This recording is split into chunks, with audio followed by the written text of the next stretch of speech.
Assalamualaikum dan what up gang. So berjumpa lagi kita dalam video ini untuk buat apa? Untuk kita belajar berkaitan dengan topik TCK, teknik cat kosong yang pertama, iaitu support and resistance. Ini adalah teknik yang paling asas yang awak perlu tahu sebelum awak tengok cat. Okay, so without further ado, jom kita pergi kepada kita punya whiteboard. Okay, so kita nak belajar berkaitan dengan support and resistance, iaitu apa yang saya akan cover di dalam topik ini. Yang pertama adalah pengenalan kepada SNR. SNR itu adalah short form di dalam trading untuk support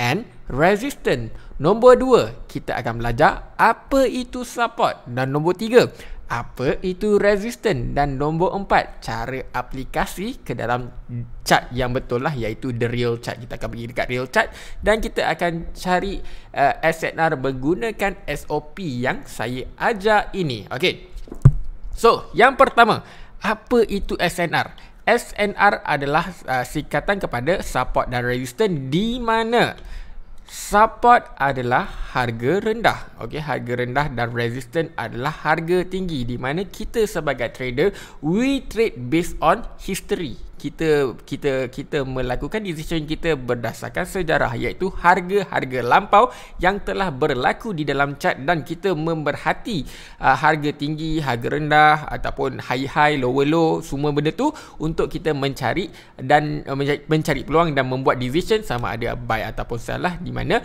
kebiasaannya most of trader akan membuat decision buy di range of support dan mencari sell di dalam range of resistance lah. Dan ada kalanya kita akan buy dekat resistance dan kita akan sell dekat support lah. Dan ini teori ni saya akan cover dekat the next video, iaitu video berkaitan dengan support become resistance dan resistance become support. Okay, di mana trader mencari harga-harga SNR ini di harga lampau untuk mencari peluang buy ataupun sell di dalam market lah. Yang support mencari buy, resistance mencari sell. Ingat benda ni, okey? So nanti bila kau orang cakap, ni kenapa nak buy ni, kenapa nak buy, kau cakap ini kat support, ini harga rendah, saya trader, saya tahu kat sini saya nak buy. Macam gitu. Okey, so kita tengok contoh support yang ada di dalam market lah. Okay, support level adalah paras harga yang rendah di dalam chart, dan trader akan memerhati paras harga ini untuk mencari peluang buy. Okay, kalau awak tengok di dalam chart yang saya screenshot ini, awak tengok point yang arrow warna purple ini adalah point-point menunjukkan ini adalah level of price. Okay, level of price yang menunjukkan level ini membuktikan pada harga lampau ini adalah harga terendah, di mana kita sebagai trader ini dah form support dah. Ini ada peluang untuk kita buy yang pertama, peluang untuk kita buy kedua, untuk peluang untuk kita buy yang ketiga, keempat dan kelima. Okey, kelima. Dan kalau kita tengok di sini price naik sikit lepas tu pecahkan. Ini adalah teori support become resistance. Sebab tu saya cakap ada kalanya kita akan membuat decision untuk kita buy dekat resistance dan kita sell dekat support lah. Okay, tapi itu on the next video. Okay, so ini adalah contoh support, dan the next one kita pergi pada contoh resistance, di mana awak fokus kepada point arrow warna merah yang saya buat ni, di mana kita ada 1, 2, 3, 4, 5, 6 harga lampau menunjukkan ini adalah harga tinggi. Okay, di mana kalau kita based on chart ini, okay, sini dah form level of resistance lah. Kita ada 1, 2, 3, 4, 5, 6 kali juga awak dapat sell lah, which is ini kalau awak sell ni memang kaya, sebab kejatuhan dia memang kejatuhan yang dahsyat sangat. Okay, so resistance level adalah paras harga yang tinggi di dalam chart, dan trader akan mencari paras harga ini untuk mencari peluang sell. Okay, so kenapa kita nak buy dekat support, kenapa kita nak sell dekat resistance? Okey, kita anggap di mana di dalam chart kita ada price versus time. Kalau di dalam chart awak akan kat sini macam ni tau bentuk dia. Lepas tu adalah harga naik kan. Okey, sini adalah harga ataupun price, dan di bawah adalah masa ataupun time. Okey, this is normal. Okey, so saya akan construct satu raw punya pergerakan harga lah. Okey, dan kita anggap di paras ini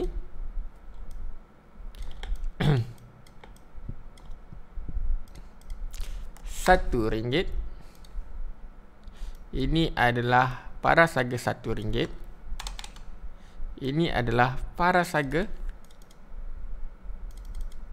RM5. Dan di atas ini adalah paras harga RM10. Okey. Kita buat rough estimation. Okey. Sekarang ni sebelum kita nak mencari support, we need to know the reason behind we need to buy on the support dan kenapa kita nak sell dekat resistance. Sekarang ni saya nak tuan-tuan perempuan yang memerhati video ini anggap ini adalah pergerakan harga nasi lemak Makcik Kia. Okey, ini adalah perniagaan apa? Perniagaan nasi lemak Makcik Kia. Okey, ini adalah perniagaan nasi lemak Makcik Kia. Dan saya nak, sekarang ni kita nak cari level of support dulu. Okey, saya nak tuan-tuan anggap diri tuan-tuan adalah sebagai peniaga nasi lemak tersebut. Okey, di mana kita beranggapan yang price akan bergerak macam ini. Okey, daripada paras RM1, perniagaan Makcik Kia sangat-sangat rancak, sangat-sangat rancak. So dia bila perniagaan dia dah rancak, dia boleh demand up dia punya harga nasi lemak lah daripada harga paras RM1. Dia letak tambah sikit ikan bilis, dia boleh up harga dia kepada paras RM5. Okay, that means the value of the product is increasing. Okay, increasing. Dan lepas tu demand tak berhenti ataupun permintaan untuk nasi lemak Makcik Kia ni tak berhenti-berhenti kan, tak berhenti-berhenti. So, Makcik Kia membuat improvasi sikit kat produk dia, iaitu dia tambah telur mata sikit. Lepas tu dia boleh jual nasi lemak dia pada paras RM10. Okay, RM10. So, bila Makcik Kia ni jual nasi lemak pada paras RM10, orang dah kata, apalah Makcik Kia ni jual nasi lemak mahal sangat, mahal sangat. Lepas tu, demand ataupun permintaan kepada produk Makcik Kia tu makin merundum. Okay, makin merundum. Saya nak tanya perempuan dan tuan-tuan sekalian, jikalau nasi lemak Makcik Kia berada pada paras RM1 barit, itu dikategorikan harga diskaun ataupun dan harga murah ataupun tidak? Okey, dikategorikan harga diskaun dan harga murah lah. Dan pada paras RM1, technically dia akan trigger customer-customer Makcik Kia. Oi, Makcik Kia buat diskaun nasi lemak lah. Lepas tu makin mencanak orang beli, makin ramai orang beli, naik balik harga dia. So the reason why we need to buy on the support because of teori S&D. Kita tahu dalam market ni tak lain tak bukan cuma investor dan trader, di mana kita ni sebagai manusia kita akan ada norma. Norma ni adalah sikap asasi kita, sikap sebagai manusia. Kita nak membeli pada paras harga yang rendah dan kita nak menjual sesuatu barang pada paras harga yang tinggi lah. Okay, so kita tahu kita sebagai pembeli nasi lemak ni, kita nak beli dekat paras support. Sebab apa? Paras support ni adalah paras harga yang dikategorikan harga yang rendah. Sebab itulah that is the reasoning why we want to buy at the support. Okay, nasi lemak Makcik Kia tertinggal K. Okay, so kenapa kita nak membuat selling position dekat resistance? So resistance adalah harga di atas ini. Okay, ini adalah resistance level lah. Dan okey, awak sekarang, tadi awak pembeli nasi lemak, sekarang awak adalah penjual nasi lemak. Okey, saya nak tanya tuan-tuan perempuan sekalian lah, jikalau anda nak menjual sesuatu barang, awak nak jual tak harga pada harga yang paling diskaun, paling murah? Tak nak lah kan. Kita kalau boleh, contohlah nasi lemak ni boleh jual RM1,000, kita akan jual RM1,000. Sebab apa? We make profit margin from that. Dan lumrah sebagai manusia, apa-apa decision pun kita buat dalam dunia ni, dalam hidup kita, we want to benefit dekat diri kita sendirilah. Sebagai contoh, kita sebagai penjual, kalau boleh kita jual harga, kalau kita boleh jual harga nasi lemak tu ataupun produk itu pada paras yang paling tinggi, kita akan take a chance. Tetapi berdasarkan teori supply and demand, kita tak boleh menentukan harga barang tersebut mengikut suka hati kita. Kita kena cari equilibrium ataupun persetujuan harga di antara pembeli dan penjual. Dan the reason kenapa kita nak membuat decision sell dekat resistance level, sebab itu adalah bukti harga ini dah paras tertinggi dan penjual nasi lemak akan agresif lagi menjual nasi lemak dia, menyebabkan oversupply. Kiranya pengeluar nasi lemak tu lebih banyak daripada pembeli. So produk tu dah banyak, so apa yang diorang kena buat, jatuhkan harga lah. Dan jatuhkan harga baru create demand. Kat sini pun ada harga RM5. Harga RM5 pun akan trigger orang untuk membuat pembelian. Tapi kalau selalunya kat level-level ni tak kuat, lepas tu terus membuat penurunan dan RM1 orang akan beli balik. Macam itu. That's the reason kenapa kita buy dekat support dan kenapa kita sell dekat resistance lah. Because dia dalam chart ada buy, ada sell. Dia sama saja dengan real world ataupun dunia nyata, cuma kita improvisekan dia dari segi pemahaman kita. Okay, so sekarang ni kita akan pergi kepada SOP mencari zone support dan SOP mencari zone resistance. Yang pertama, okay, di mana di dalam pembelajaran kali ini saya nak ajar awak untuk mencari zon-zon ini menggunakan single time frame saja, iaitu kita fokus kepada M15 sahaja. Iaitu nombor 1, cara nak cari SNR ni, yang pertama tukar chart kepada line chart. Di mana kalau you pergi MT4 ke TradingView, there is a option untuk awak tukar you punya chart kepada line chart lah. Okay, nombor 2, fokus kepada time frame M15 seperti yang saya cakap tadi. Nombor 3, cari bentuk V. Macam mana rupa bentuk V nanti kita tengok dalam chart. Okay, nombor 4, kenal pasti level yang ketara lah. Di mana kalau you dalam dunia trading ni, you akan kerap kali dengar ayat signifikan. Signifikan tu kalau kita convert kepada bahasa Melayu, itu adalah ketara lah. Signifikan equal to ketara. Dan nombor 5 adalah tanda zone tersebut. Okay, jom kita buat dekat chart. So, kita nak cari zone apa dulu? Kita nak cari zone support. Okay, macam saya cakap tadi, untuk mencari zone support, kita kena mencari bentuk V. Okay, kalau bentuk V, kalau awak tengok kepada candlestick, mungkin awak susah nak nampak dahululah. Okay, so kita tukar kepada line chart lah. So kita tukar kepada line chart, kita zoom in sikit. So rupa V tu kat mana? Kalau saya nak tengok rupa V tu macam mana, kita fokus kepada yang ini. Okay, ini adalah V, ini adalah V, ini adalah V, ini adalah V, ini adalah V, ini adalah V. Banyaklah V. So V tu bentuknya macam mana? Di dalam line chart bentuk dia macam ini. Nampaklah, tak kisahlah dia sengit sebelah ke, cacat tengah ke, pendek belah kanan ke, panjang belah kiri ke, tak kisah. Janji as long you nampak dengan mata kasar, you nampak macam ini ke, ataupun macam ini ke, itu consider sebagai V. Okay, so after that, bila you dah nampak V, you cari zone yang signifikan. Signifikan tu adalah ketara.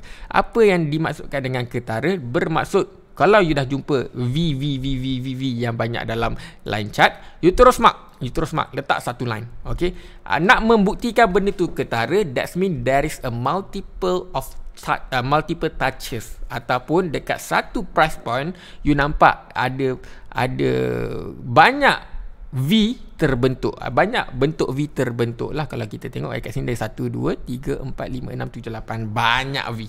Okay, so ini adalah significant V level. So once you dah letak marking, you tukar kepada candlestick. Bila you dah tukar kepada candlestick, you cari yang paling senang nak mark kat mana adalah bahagian shadow. Shadow ni kau kena mark. Okay, yang paling susah adalah untuk mencari level yang tinggi lah, di mana saya advise kalau boleh cari candle tutup atas lah. Candle tutup atas. Kalau kita tengok candle tutup atas tu rupa dia macam mana, nampak macam ni. Nampak, ini shadow. Kalau awak tanda sini, ini adalah range of shadow. You tanda dekat bawah sini. Ini adalah range of body lah, di mana you bukan mark dekat echo brudu tu, awak mark dekat body dia. Okay, di mana kalau you buat zone of support, yang mana awak kena mark dahulu. Okay, untuk pemahaman asas ni, mark shadow dulu. Okay, shadow dulu, ataupun you tengok yang shadow yang paling banyak signifikan kat sini lah, tapi yang cantik kita mark sampai bawah sini. Dan lepas itu you marking the zone. Lepas you marking the zone, you pakai tool kotak ni. Okay, so bila you dah pakai tool kotak ni untuk memvalidate ataupun mengenal pasti adakah zone support awak ini ngamsoi, padu ke, ataupun valid ke tak valid, senang saja kau zoom out. Bila kau zoom out, kau panjangkan sikit, tak kisahlah belah kanan ke ataupun belah kiri, di mana level of SNR ni wajib ada harga-harga yang reaction pada waktu lampau. Kalau kita tengok dekat sini, ada bentuk V. Bentuk V berlaku. Bentuk V. Ini kita panggil sebagai significant lah ataupun ketara. So itu cara nak mencari zone of support dekat kita punya chart. Okay. So kita pergi kepada SOP mencari resistance. Yang pertama, tukar. Sama saja. Tukar chart kepada line chart. Nombor 2, fokus dahulu kepada time frame M15 ataupun minit 15. Nombor 3, cari bentuk A di dalam chart. Nombor 4, kenal pasti level yang ketara ataupun signifikan. Dan nombor 5, tanda zone tersebut. Okey, macam biasa kita pergi pada chart. Kita pergi kepada chart. Nak cari zone resistance lah. Kalau resistance kita dapat zone resistance ni awak akan dapat di belah atas lah, bukan di belah bawah. Okay. So kita fokus kepada sini. Okay. Di mana sini lah. Di mana macam saya cakap, tukar dahulu pada line chart. Bila you dah tukar pada line chart, tengok A, bentuk A. Bentuk A macam mana? Bentuk A macam ni. Tak kisahlah ada sengit ke, sebelah panjang ke, lepas tu sini pendek ke, tak kisah. As long you nampak A, you mark sahaja. Kalau kita tengok ada 1A, 2A, 3A, 4A, 5A. So ini adalah level-level yang signifikan. So kita mark the price point. Tukar kepada lepas dah mark, you tengok adakah significant zone itu. Ada tak banyak ANV dekat sini? Kita ada 1, 2, 3. Ada 3 saja. Ada 4. Ada 4. Kalau kita tengok belakang-belakang sikit, ada 5 juga. Okay. So lepas awak dah tukar kepada candlestick. So once you dah tukar kepada candlestick, apa yang you kena buat, yang untuk zone resistance yang paling senang untuk tanda adalah di level atas ni, iaitu shadow atas lah. Dan yang paling susah untuk tanda adalah di close body. Kalau kita tengok close body dekat mana? Close body dekat sini. So once you dah jumpa macam ni, you mark the zone. So nak tengok, nak memvalidkan benda ni, adakah zone resistance ni ngamsoi tak ataupun padu, valid ke tak valid, awak panjangkan sama ada belah kanan ataupun belah kiri. Okay. Kalau kita tengok dekat sini pun ada range of V lah. Kalau saya tukar pada candlestick, mungkin awak tak nampak. Tukar pada line chart, ini A. Ada A. Okay. Kita tengok belah kanan sikit. Kalau kita tengok dekat sini, ini adalah topik yang saya akan belajar di next video. Apabila zone resistance itu break, apa yang dia akan buat. Okay. So itu adalah cara untuk mencari zone resistance. So itu sahaja apa yang saya nak cover, iaitu pembelajaran asas berkaitan dengan support dan resistance. So kalau awak tak faham, tengok video ni ulang-ulang kali. Yang penting practice, backtest, buat dekat chart awak. Okay, lepas ni kita akan tengok the next video saya akan explain kepada teori support become resistance dan resistance become support. Sebab untuk video ni kita tahu dekat support kita nak buy, dekat resistance kita nak sell. Tapi kita nak tengok ada tak situation yang kita boleh buy dekat resistance dan kita boleh sell dekat support. Nanti kita tengok macam mana. Okay, so see you on the next video. Bye bye.